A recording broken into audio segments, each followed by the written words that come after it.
राजकारण म्हटलं की आरोप प्रत्यारोप, डाव प्रतिडाव आणि रणनीती आलीच.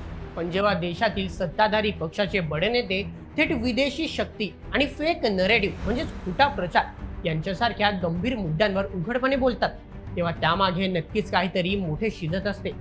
नुकताच पुण्यात भारतीय जनता पार्टीच्या 46व्या वर्धापन दिनानिमित्त बाल गंधर्व रंगमंदिर येथे एक मोठा कार्यक्रम पार पडला. या सक्रिय कार्यकर्ता संमेलनात असे काही स्फोटक दावे करण्यात आले आहेत, ज्यांची चर्चा आता गल्लीपासून दिल्लीपर्यंत रंगली आहे. एका बाजूला भाजपचे राष्ट्रीय सहसंघटन मंत्री शिवप्रकाश यांनी शेतकरी आंदोलनावर असा काही आरोप केला आहे की ज्यामुळे राजकीय वादळे उठू शकतात, तर दुसऱ्या बाजूला भाजपचे प्रदेशाध्यक्ष रवींद्र चव्हाण यांनी 2024च्या लोकसभा निवडणुकीत भाजपचे जे नुकसान झाले त्यामागचे खरे आणि धक्कादायक कारण उघड केले आहे. चला तर मग या दोन्ही नेत्यांनी नक्की काय म्हटले आहे, यामागील राजकीय अर्थ काय आणि आगामी निवडणुकांसाठी भाजपने नेमकी कोणती भक्कम रणनीती आखली आहे, हे सर्व आपण अत्यंत सोप्या आणि रंजक सविस्तर भाषेत समजून घेऊया आजच्या या व्हिडिओमध्ये. सध्या देशात शेतकऱ्यांच्या प्रश्नांवरून वातावरण चांगलेच तापलेले पाहायला मिळते, पण पुण्याच्या मंचावरून भाजपचे राष्ट्रीय सहसंघटन मंत्री शिवप्रकाश यांनी या आंदोलनाबाबत एक अत्यंत धक्कादायक दावा केला. ते म्हणाले की देशात सध्या जे शेतकरी आंदोलन सुरू आहे ते केवळ शेतकऱ्यांचे आंदोलन राहिलेले नाही, तर त्यामागे परदेशी शक्तींचा मोठा हात आहे. होय, तुम्ही अगदी बरोबर ऐकलं. शिवप्रकाश यांच्या मते देशातील एक स्थिर आणि मजबूत सरकार पाडण्यासाठी हे एक सुनियोजित षडयंत्र म्हणजेच कट रचले जात आहे. त्यांनी थेट काँग्रेसवर निशाणा साधताना अत्यंत तिखट शब्दात म्हटले की आज काँग्रेसची स्थिती अत्यंत वाईट झाली असून देशविरोधी विचारसरणीला पाठिंबा देणारे लोक आता काँग्रेसचे नेतृत्व करत आहेत. याच आंदोलनांना काँग्रेसकडून छुपे समर्थन मिळत आहे. आपल्या भाषणात रंगत आणताना शिवप्रकाश पुढे म्हणाले की पंतप्रधान नरेंद्र मोदी हे शेतकऱ्यांच्या भल्यासाठी इतके तत्पर आहेत की शेतकरी काही मागण्या करण्यापूर्वीच सरकार त्यांना मदत करत असते. तरीही हे आंदोलन मुद्दाम घडवून आणले जात आहे. यासोबतच त्यांनी देशाच्या सुरक्षेचा मुद्दाही अत्यंत प्रभावीपणे मांडला.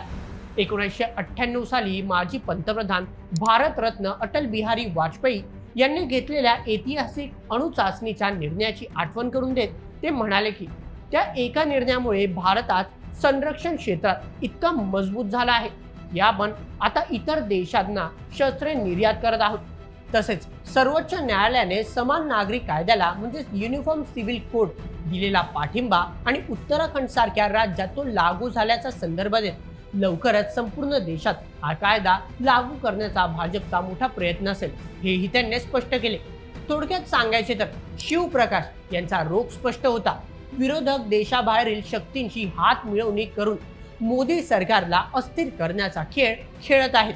एका बाजूला शिवप्रकाश यांनी विरोधकांवर तोफ डागली, तर दुसऱ्या बाजूला भाजपचे प्रदेशाध्यक्ष रवींद्र चव्हाण यांनी अत्यंत व्यवहारिक आणि जमिनीवरचे वास्तव कार्यकर्त्यांसमोर मांडली आहे. 2024च्या लोकसभा निवडणुकीत भाजपला अपेक्षेप्रमाणे यश का मिळाले नाही, या प्रश्नाचे उत्तर देताना चव्हाण यांनी फेक नरेटिव्ह म्हणजेच खोटा प्रचार किंवा चुकीची माहिती पसरवणे या शब्दांवर बोट ठेवले. रवींद्र चव्हाण यांनी अत्यंत खेदाने पण स्पष्टपणे कबूल केले की फेक नरेटिव्हमुळे भाजपचे 2024च्या लोकसभा निवडणुकीत प्रचंड नुकसान झाले. त्यांनी सांगितले की विरोधकांनी पसरवलेला हा खोटा प्रचार वाऱ्यासारखा संपूर्ण देशात पसरला आणि सामान्य जनतेच्या मनात मोठा संभ्रम निर्माण झाला. त्याचाच फटका पक्षाला निवडणुकीच्या निकालांमध्ये बसला आहे. आता भूतकाळात जे झाले ते झाले, पण भविष्यात काय, यावर बोलताना रवींद्र चव्हाण यांनी पक्षाच्या कार्यकर्त्यांना एक मोठा कानमंत्र दिला. त्यांनी सर्व कार्यकर्त्यांना डिजिटल प्लॅटफॉर्मवर म्हणजे सोशल मीडिया जसे की फेसबुक, व्हॉट्सॲप, ट्विटर किंवा इंस्टाग्राम यांच्यावर अत्यंत सक्रिय आणि डोळ्यात तेल घालून सतर्क राहण्याचे आदेश दिले आहेत. पुन्हा असा खोटा प्रचार पसरल्यास त्याला तिथे चोख आणि सडेतोड प्रत्युत्तर देण्याची तयारी कार्यकर्त्यांनी ठेवली पाहिजे. भाजपची खरी ताकद त्यांच्या कार्यकर्त्यांमध्ये आहे, हे सांगताना चव्हाण म्हणाले की सध्या राज्यात पक्षाचे 1.5 कोटी प्राथमिक सदस्य आणि 2.5 लाख सक्रिय सदस्य आहेत. येत्या वर्षभरात विकसित महाराष्ट्र घडवण्याचा संकल्प कार्यकर्त्यांनी करावा.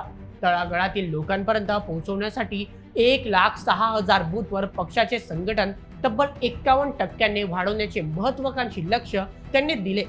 चव्हाण यांनी कार्यकर्त्यांना शिस्तीचे धडेही दिले. भाजपचा कार्यकर्ता हा इतर पक्षांच्या कार्यकर्त्यांसारखा नसून तो शिस्तप्रिय आणि पक्षाच्या राष्ट्रीय विचारधारेला पूर्णपणे समर्पित असला पाहिजे, असेही ते ठामपणे म्हणाले. पुण्याच्या मंचावर घडलेला हा प्रसंग केवळ एक नियमित राजकीय सोहळा नव्हता, तर ती आगामी राजकीय युद्धाची नांदी होती. या दोन्ही भाषणांमधून दोन गोष्टी अत्यंत स्पष्ट होतात. सर्वप्रथम, आक्रमक रणनीती. भाजप आता बचावात्मक भूमिकेतून पूर्णपणे बाहेर पडून अत्यंत आक्रमक झाली आहे. शेतकरी आंदोलनाला थेट परदेशी शक्तींच्या षडयंत्राशी जोडणे हा विरोधकांना कोंडीत पकडण्याचा आणि देशभक्तीचा मुद्दा पुन्हा एरणीवर आणण्याचा एक मोठा डाव आहे. त्यानंतर द्वितीय, सोशल मीडियाचे युद्ध. 2024च्या निवडणुकीतील फेक नरेटिव्हच्या फटक्यातून धडा घेत भाजपने आता आपले संपूर्ण लक्ष सोशल मीडिया आणि डिजिटल प्रचारावर केंद्रित केले आहे. विरोधकांच्या कोणत्याही अफवेला आता भाजपची IT सेल आणि सामान्य कार्यकर्ते दुप्पट ताकदीने आणि आक्रमकतेने मैदानात उतरून उत्तर देणार आहेत. तर मित्रांनो, पुण्यात झालेल्या या एका कार्यक्रमाने महाराष्ट्राच्याच नव्हे तर देशाच्या राजकारणात एक नवी आणि मोठी ठिणगी टाकली आहे. स्थिर सरकार पाडण्याचा परदेशी कट आणि खोट्या प्रचाराचा म्हणजे फेक नरेटिव्हचा मोठा धोका, या दोन स्फोटक मुद्द्यांवरून आता आगामी काळात राजकीय रणांगण चांगले तापणार हे नक्की. आता प्रश्न असा पडतो की विरोधक या गंभीर आरोपांना कसे उत्तर देणार? शेतकरी संघटना शिवप्रकाश यांच्या विदेशी कट या विधानावर काय आणि कशी प्रतिक्रिया देणार? रवींद्र चव्हाण यांच्या आव्हानानंतर भाजपचे कार्यकर्ते सोशल मीडियावर कोणती नवी रणनीती आखणार हे पाहणे आता एखाद्या थरारक चित्रपटासारखे रंजक ठरणार आहे. राजकारण एखाद्या बुद्धिबळाच्या खेळासारखे असते. इथे प्रत्येक चाल विचारपूर्वक खेळली जाते. पुण्याच्या बाल गंधर्व रंगमंदिरातून भाजपने आपले आक्रमक पायदे पुढे सरकवले आहेत. आता पुढची चाल विरोधकांची आहे. ही राजकीय दंगल आणि शब्दांचे युद्ध असे सुरू राहील आणि त्याचे सर्व अचूक, सविस्तर आणि मसालेदार अपडेट्स अगदी तुमच्यापर्यंत अशाच सोप्या भाषेत आम्ही पोहोचत राहू. त्यासाठी सबस्क्राईब करायला विसरू नका बोल MH च्या YouTube चॅनलला. धन्यवाद.